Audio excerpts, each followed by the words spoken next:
양들을 위해 자기 생명을 내어놓는 선한 목자라는 것은 아주 유명하고 고전적인 이야기죠. 사람의 이 연애 소설이라든지 로미오와 줄리엣이라든지 뭐 타이타닉이라든지 영화와 소설들을 보면 전부 이런 식입니다. 자기를 위해 대신 죽어줄 정도로 그를 사랑하는 어떤 존재, 뭐 남자든 여자든 그런 근데 이 구세주는 주로 남자죠. 예, 구원자는 주로 남자로 나타나죠. 예, 여자보다는. 그게 성경적으로 그렇게 되어 있으니까 신화들에 보면은 다 그렇습니다.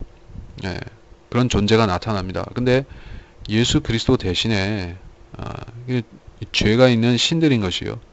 예, 신들이 나타나가지고 그러면 신들은 천사들은 피가 없는 것이에요. 사람이 피가 없죠. 그러면은 그 존재가 뭐 희생한다고 해서 아무것도 되는 게 없습니다. 왜냐? 피 흘림이 없이는 죄사함이 없기 때문에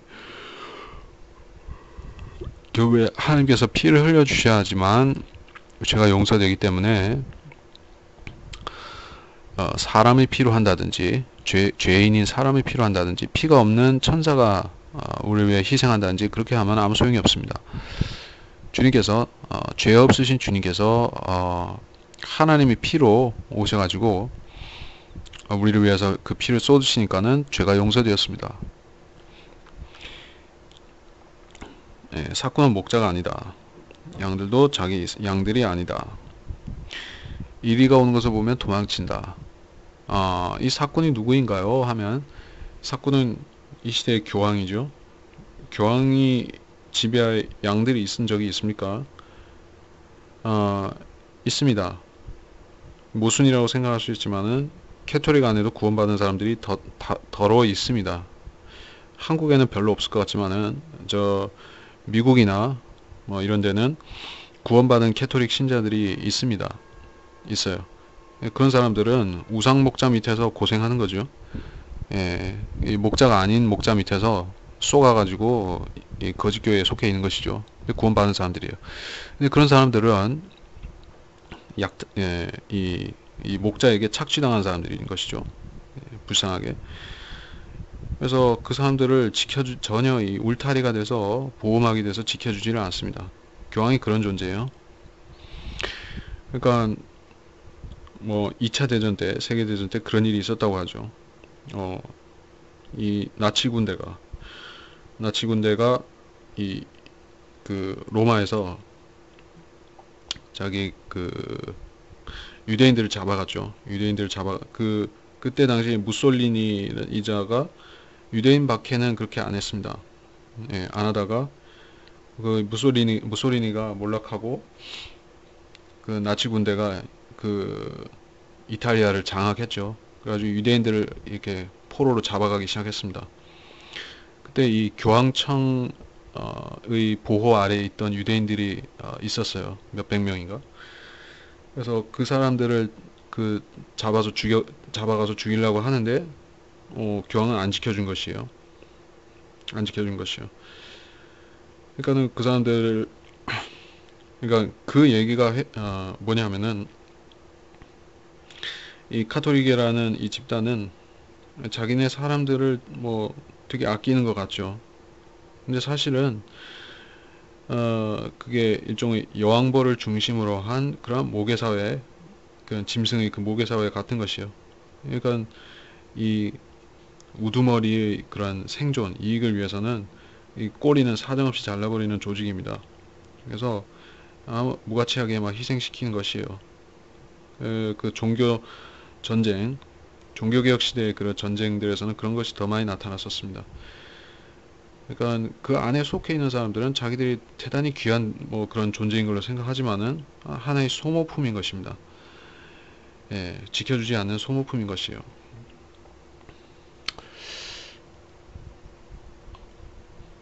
그리고 사꾼이 도망치는 것은 사꾼이기 때문이다.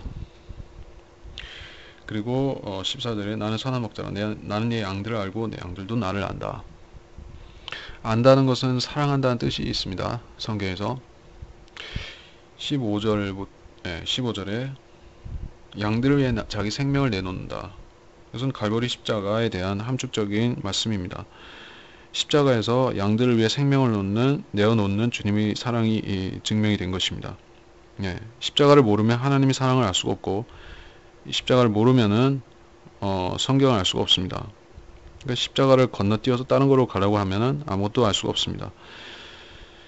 15절에 그렇고 16절에 또 나에게 양우리에 들지 아니한 다른 양들이 있어 내가 그들도 데려와야 하리니 그들도 나의 음성을 듣게 되리라. 그리하여 한 양떼에 한 목자만 있으리라.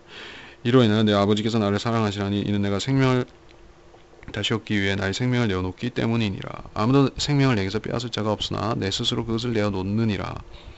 나에게는 생명을 내어놓을 권세도 있고 그것을 다시 얻을 권세도 있노라. 이 계명은 내가 내 아버지께로부터 받은 것이니라고 하시더라. 양 우리에 들지 아니한 다른 양들이 있다. 네, 그들도 나의 음성을 듣게 된다. 자, 여기서 양 우리에 들지 아니했다는 것은 여기서는 이스라엘 양 우리를 말하는 것이요. 이거는 카톨릭하고 프로테스탄트에 적용하는 그런 게 아닙니다. 근데 교황들은 에큐메니컬 운동하면서 기독교 통합 운동을 하는 사람들은 양우리를 그런 식으로 보는 것이요. 이것은 캐톨릭 교회다. 보편적 교회를 말한다. 그래서 거기에 안 든 그런 분리주의자들, 뭐 프로테스탄트라든지 또는 침례교회라든지 이런 것은 다른 양들이다. 그래서 그들도 데려와서 이 양우리에 집어넣어서 한 목자, 교황이죠. 교황의 지배 아래 있게 되는 것이 바로 이 말씀하신 취지다. 이렇게 썰을 풀어버리는 것입니다. 이거 종교 통합을 위해서 써먹는 것인데 그 구절이 아닌 것이죠. 그런 내용이 아닌 것이죠. 이 양우리에 있는 것은 유대인이고 또 바깥에 있는 것은 이방인 교회다. 뭐 이렇게 하는 사람도 있습니다. 그래서 교회와 유대인이 하나로 합쳐진다. 뭐 이렇게 가르치기도 합니다. 그것도 틀린 것입니다. 이 양떼와 저 양떼는 구원받은 시대가 다르고 성도의 자격이 다르죠. 구약 유대인들 그리고 신약 그리스도인들인데 한 양이 되는 것이 아닙니다. 양떼가 되는 것이 아니죠. 두 양떼이죠. 그래서 이 양이라는 의미는 분명히 구원받은 사람, 구약적으로 성도가 된 사람, 신약적으로 거듭나서 하나님 아들이 된 사람, 다 양들입니다. 양떼입니다. 그래서 구원받지 못한 사람은 양이 될 수가 없습니다. 자, 주님께서 아직 구원받지 않은 이방인들에게 복음을 안 믿은 이방인들에게 양떼라고 부르실 이유가 없죠. 그렇습니다. 다른 양들이라고 했습니다. 다른 짐승들이 있다고 안 했습니다. 짐승들을 불러서 이거 양으로 개조시킨다는 얘기를 안 했습니다. 그러니까 이 양들은 애초부터 양인 것이에요. 그러면 혈통적인 유대인들, 근데 이 아시리아에 잡혀가고 해서 흩어진 그 북이스라엘 지파들이 아직 흩어져 있죠. 유대인들도 상당수 아직 못 들어왔죠. 디아스포라, 유대인들이 흩어져 있는 상태를 가리켜서 그걸 다른 양들이라고 한 것입니다. 그는 아주 명백한 것이죠. 한 양떼 한 목자, 이거는 이스라엘의 소망입니다. 그리고 주님께서 그들에게 주시고자 하는 역사의 그런 미래 역사입니다. 다윗을 그들에게 예수 그리스도를 목자로 줄 것이고 또 다윗을 목자로 줄 것입니다. 그래서 양들의 목자는 예수님밖에는 없으시다. 여기서는 예수님이 곧 목자이신 것이에요. 그 교황은 전혀 해당 사항이 없죠. 생명을 다시 얻기 위해 나의 생명을 내어놓는다 하고 했습니다. 생명을 내어놓기 위해, 이것은 주님께서 자기 뜻으로 의지로 그 십자가에 생명을 주셨다, 십자가에서 죽으셨다 하는 것을 말합니다. 그러니까 주님은 예언하시는 주님이시죠. 그래서 자기가 생명을 내어놓으면 되찾으실 뿐만 아니라 수많은 사람들이 생명을 얻는 걸 아시죠. 그래서 내어놓으신 것입니다. 18절에 아무도 생명을 빼앗을 자가 없으나 내 스스로 내어놓는다. 자, 이 앞서 강조했었지만은 주님께서는 자기 의지로 그 일을 하신 것이요. 우리의 의지로 예수님을 구주로 믿듯이 주님께서도 자기 의지로 자기 생명을 우리 위해서 주신 것입니다. 그러면은 여기는 어떤 사술이나 어떤 위선이나 그런 게 끼어들 여지가 없죠. 왜냐? 자기가 결정한 일이니까. 주님께서는 책임도 자기가 지시고 그 결과도 자기가 취하시는 것입니다. 누가 시켜서 했으면은 주님이 찬양받고 존경받으실 이유가 별로 없죠. 주님은 스스로 하신 것이에요. 우리를 위해서 생명을 주셨습니다. 나에게는 생명을 내어놓을 권세도 있고 얻을 권세도 있다. 권세가 있습니다. 왜냐? 주님께서는 영원하신 아버지시오 하나님이시기 때문에 독생자로 나타나셨지만 원래 말씀이신 하나님으로서 그분에게는 영원한 생명이 있고 또 창조 능력이 있고 재생 능력이 있고 창조 능력이 있고 다 있습니다. 그래서 그것이 주님께서 선한 목적으로 하셨기 때문에 주님께 선으로 되돌아오는 것입니다. 생명을 주신 것은 자기 이익을 위해서가 아니라 자기가 주님께서 스스로 유익을 취하시려고 한 게 아니라 많은 사람을 이롭게 하려고 하셨기 때문에 구원하시려고 하셨기 때문에 그것은 합법적으로 주님이 생명인 것입니다. 주님께 다시 생명이 돌아오는 것입니다. 이 계명은 내가 아버지께로부터 받은 것이다. 하나님께서 이렇게 하기로 정해 놓으셨다. 계명입니다. 계명이라는 것은 지킬 때는 너가 구원이든지 복을 받고 구원과 복을 받고 지키지 않으면은 저주를 받는다. 이게 계명이죠. 그러니까 모든 사람에게 이대로 하라. 이렇게 하면 생명을 얻는다. 주님이 자기 생명을 내려놓고 우리의 자기 생명을 주셨듯이 우리도 우리가 생명이라고 붙잡고 있는 것, 육신적인 생명을 소중히 여겨서 육신의 생명만 붙잡고 사는 게 아니라 이거 내려놓고 이것만 쳐다보는 게 아니라 영적인 생명 얻기 위해서 주님 쳐다보면은 그 흘리신 피를 믿으면은 우리는 육신 생명이 아니라 영적인 생명 얻게 되는 것입니다. 이 계명을 아버지께서 받은 것이라.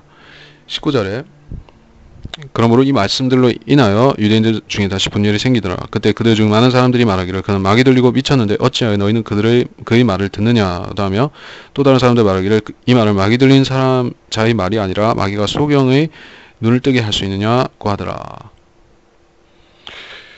자, 진리가 공개적으로 증거가 되었습니다. 이 말씀들이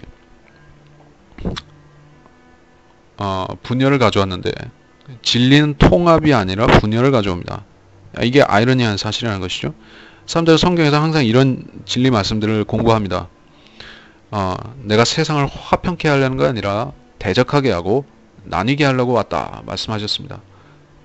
아주 공개적으로 그렇게 말씀하셨죠. 세상을 화해시키려고 오신 게 아니에요.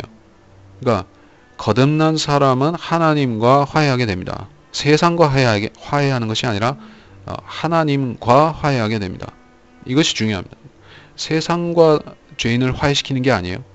하나님과 죄인을 화해시키는 것입니다. 오히려 세상과는 불화하게 되는 것입니다. 세상은 아직 진리를 안 받아들이기 때문에 세상 제도, 세상 나라들, 세상 권세자들이란지 교육이란지 철학, 과학 이건 진리하고 상관이 없죠. 진리를 안 받아들이죠. 그러니까 우리는 그것들과 불화를 일으킬 수밖에 없죠. 진화론이라든지 이것과 진리가 일치될 수 있느냐 하면 전혀 안 되는 것이죠. 어떻게 그것과 화해하겠습니까? 안 되죠. 그러니까 진리가 나타나면 분열이 생깁니다. 교회 통합이 아니라 교회가 나뉩니다. 성경적인 분열이다. 20절에 그때 그들 중에 많은 사람이 말하기를 그는 마귀 들리고 미쳤는데 미쳤다.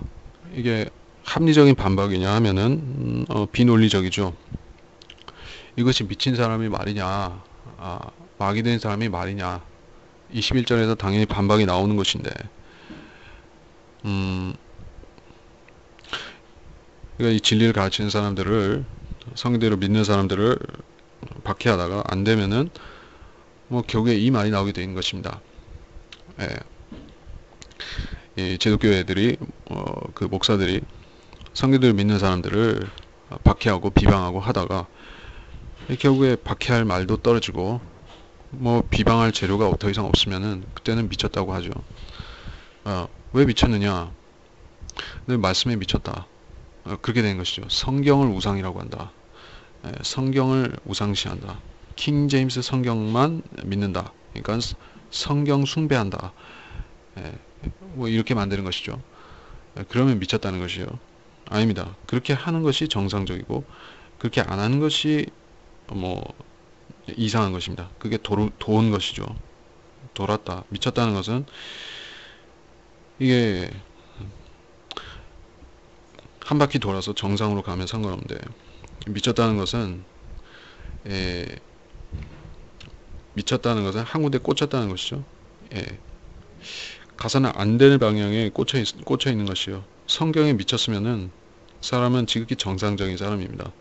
그리스도인으로서 성경에 미쳤으면은 성경대로 살라고 성경대로 믿습니다. 그런 아주 지극히 정상적인 사람이에요. 근데 성경 안 하는 사람이 이 사람이 미친 사람입니다. 자기 생각, 사상, 철학, 과학, 논리, 이성 이거를 추종하는 사람은 미친 사람입니다. 왜냐? 그거는 의존할 구석이 전혀 없기 때문에 과학이 얼마나 자주 말을 바꿉니까? 어제 말이 오늘과 틀리고 10년 전과 5년 전과 지금이 다릅니다. 논리가 수없이 바뀌는 것이요. 철학은 어떤가? 철학은 더 말할 것도 없죠. 계속해서 궤변이 나오는 것입니다. 진화론은 마찬가지입니다. 이런 식으로 사람의 생각들은 공부하면 공부할수록 철학과학은 사람을 미치게 하는 것이에요. 왜냐? 계속 바뀌기 때문에 불안한 것이죠. 이게 사람을 돌게 만드는 것이에요. 그러니까 성경 말씀은 뭐가 바뀐 게 있습니까? 한번 주신 이래로 이 말씀이 뭐 바뀐 게 있습니까? 우리가 우리 실생활에 말씀을 적용하지만은 말씀 자체는 그대로 있다는 것이요. 그러니까 우리가 안심하고 이걸 교리로 믿는 것이요. 그 차이를 알아야 될 것입니다. 그때 예루살렘에는 수전절이었고 겨울이더라. 예수께서 성전한 솔로몬 행각을 거니실 때 유대인들이 와서 주를 에워싸고 말하기를 언제까지 내가 우리를 의심하게 하려느냐? 내가 그리스도면 우리에게 분명히 말하라고 하니 예수께서 그들에게 대답하시기를 내가 너희에게 말하였을 때 너희가 믿지 아니하였도다. 내가 내 아버지 이름으로 행하는 일들이 나에 관하여 증거하는 것이오되 너희가 믿지 아니하는도다. 이는 내가 너희에게 말한 바와 같이 너희가 내 양들이 아니기 때문이라. 양들은 내 음성을 들으면 나는 그들을 알고 그들은 나를 따르느니라. 수전절. 안티오코스 에피파네스가 성전을 더럽혔죠. 돼지 피를 뿌리고. 근데 그거를 마카비 군대가 회복하고 성전을 정결하게 했습니다. 그걸 기념하는 명절입니다. 이 수전절 기간 동안에 이 십자가에 대해서 희생되시는 것에 대해서 말씀하셨습니다. 그리고 이 절기는 겨울입니다. 때는 겨울이더라. 겨울이라 할 때 생명이 소생하는 것이 아니라 이 생명이 이 생기를 잃어버리는 때가 되는 것이죠. 기운을 잃어버리는 때가 된다.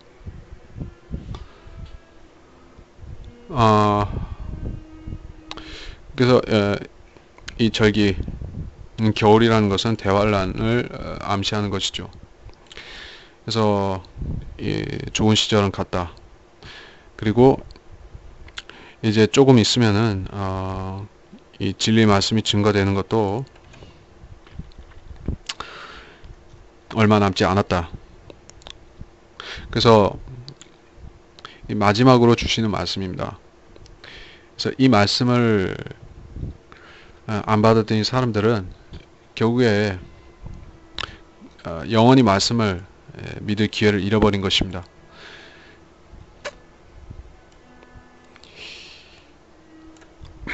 솔로몬 행각을 거니신다. 사도행전에도 2번 나옵니다. 3장 11절, 5장 12절. 그리고 요한복음 10장 23절 여기서 이 솔로몬 행각의 분위기는 어떠했는가? 여기서는 불신에 찬 사람들이 믿지 않는 사람들이 주님께 따지는 장면이 나오죠.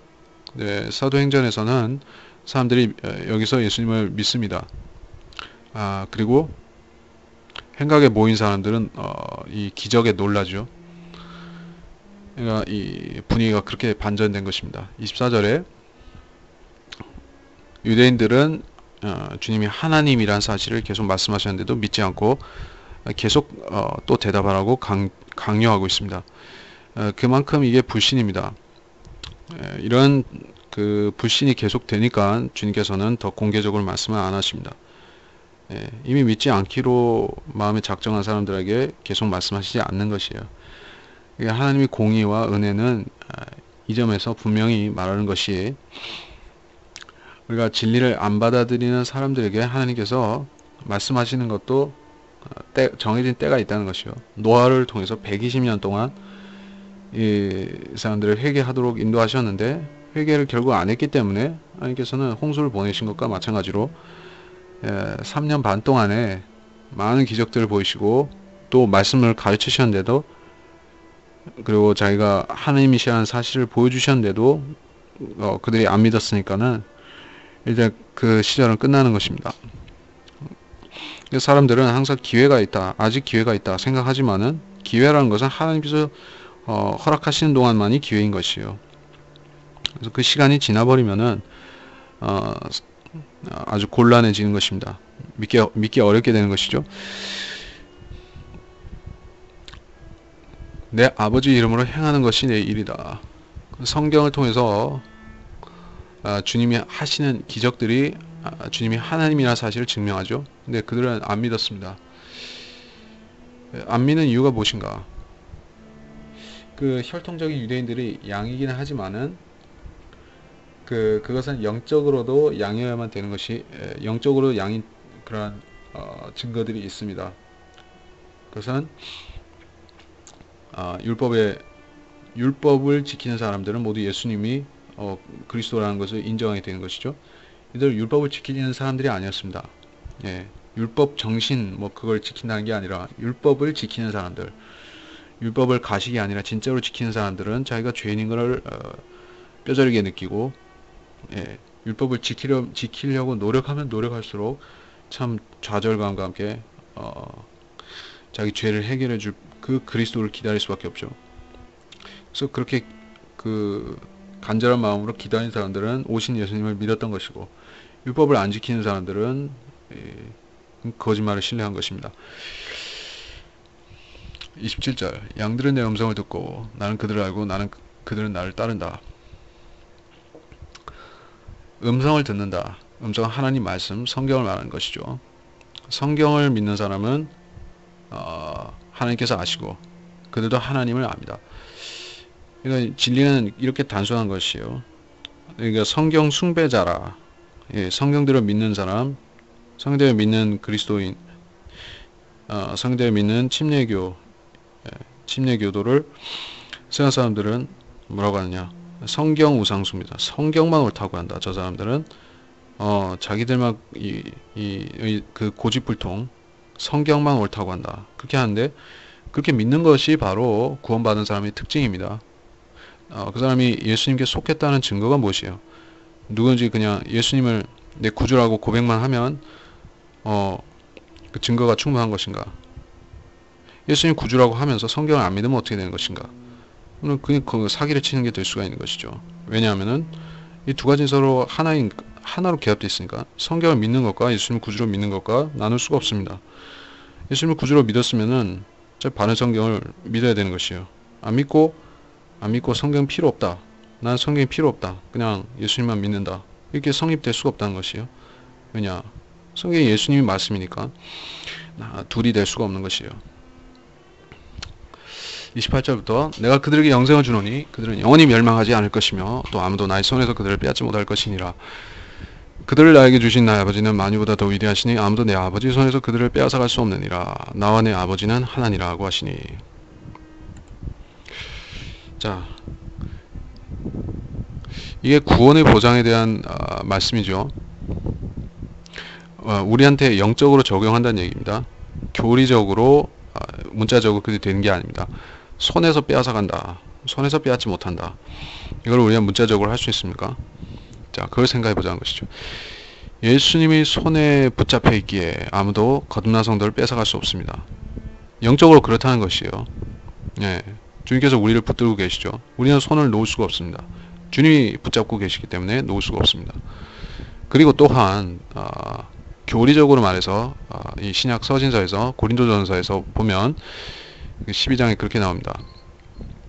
우리 신약 성도는 하나님이 손의 일부가 됐습니다. 어떻게?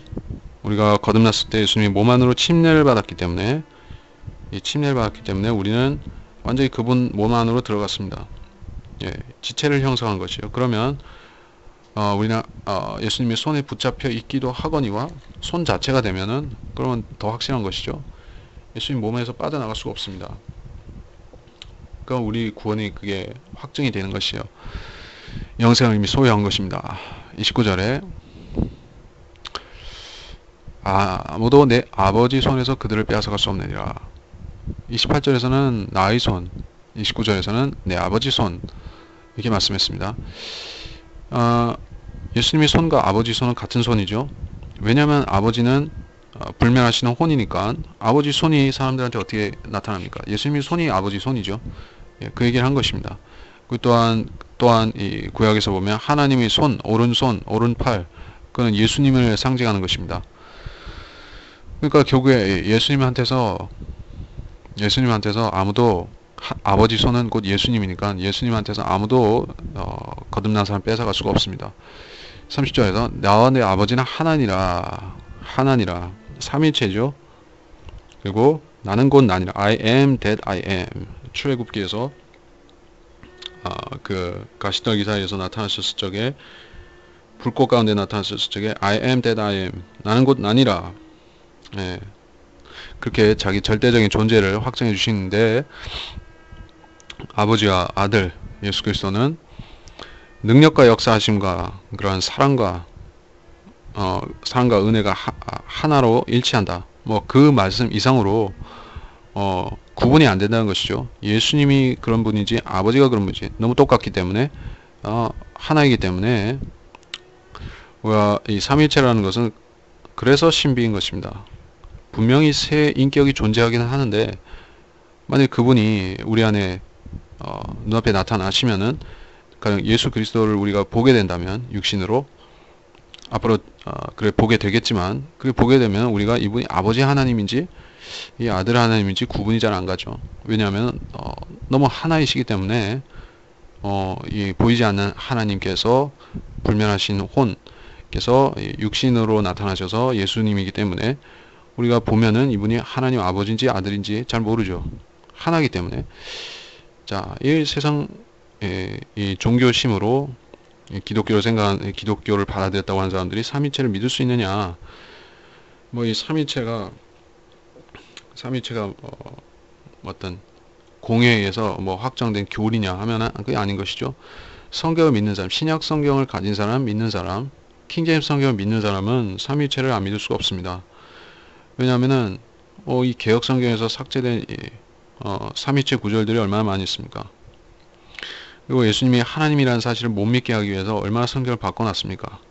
근데 이 성경을 제대로 된 이 킹제임스 성경을 읽은 사람은 예수님이 하나님인 것을 당연히 알게 되어 있고 그러면은 삼위체를 안 믿을래야 안 믿을 수가 없습니다. 예, 킹제임스 성경을 믿는 사람은 절대로 여호와의 증인이나 여호와의 증인이 될 수가 없는 것이죠. 왜냐? 예수님이 하나님이라는 사실을 성경보다 더 확실하게 증명해 준 게 어디 있습니까? 예, 무슨 뭐 교황이 그렇게 말하는 것도 아니고 성경이 그렇게 말씀하는데 어떻게 안 믿을 수가 있냐는 것이죠. 개혁 성경을 믿으면은 여호와의 증인도 될 수가 있죠. 캐톨릭도 될 수가 있죠. 그러니까 킹제임스 성경을 믿으면 그렇게 사이비로 갈 수가 없다는 것입니다. 이렇게 해서 이번 시간을 마치겠습니다. 이번 시간 강의에서 특별히 강조하고자 했던 것은 양우리와 이 양들에 대한 것이었는데 우리가 이 신약시대 경륜에서 교리로 가르치는 양들 그리고 여기서 예언적으로 말씀하시는 양들 우리가 구분해야 된다는 것입니다. 그러니까 성경이 교리적으로 누구에게 무슨 가르침을 주신다 교훈을 누구에게 어떻게 주신다 구분하면서 읽으면은 함정에 안 빠지는 것이요. 이 양들은 이스라엘 양들에 대해서 1차적으로 말씀하셨지만은 잘 보니까는 이게 우리한테도 해당이 되는 부분이 있다. 중첩되는 부분이 있다 해서 우리가 살펴본 것이요. 우리의 휴거, 우리가 올라갔다가 다시 내려오는 거, 천년왕국, 뭐 이런 것을 하나의 비유요 모형으로 보여준다는 거, 그거를 우리가 알았습니다. 그리고 양을 위해서 목숨을 내어주는 선한 목자, 반대로 양들을 착취하며 자기 이익을 챙기는 그런 우상 목자, 악한 목자, 적그리스도, 이 존재가 서로 대비가 됩니다. 자, 우리는 구원받기 전에는 어느 누구에게 속한 양이 아니었습니다. 들판을 헤집고 다니는 한 마리의 하이에나나 늑대나 뭐 이런 자들이었죠. 늑대나 살쾡이나 이런 존재들이었는데 주님께서 우리 불쌍히 여기셔서 우리가 예수님 믿을 적에 우리를 양으로 바꿔주셨습니다. 성도가 됐죠. 하늘의 시민이 되었죠. 자격도 바뀌고 존재의 근본적으로 존재가 바뀌었습니다. 양이 된 것입니다. 자, 그래서 우리는 이제 앞으로 주님께서 가시는 곳을 어디든지 따라갈 수밖에 없는 그러한 양떼에 속한 것입니다.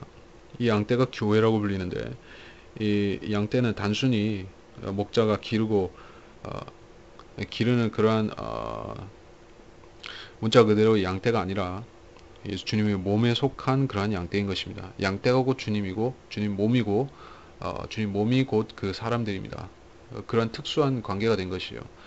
자, 우리가 이 진리를 알았으면은 우리가 이스라엘 집의 양떼보다도 더 특별한 양떼라는 걸 알아야겠죠. 주님의 살과 주님의 뼈가 된 양떼가 된 것입니다.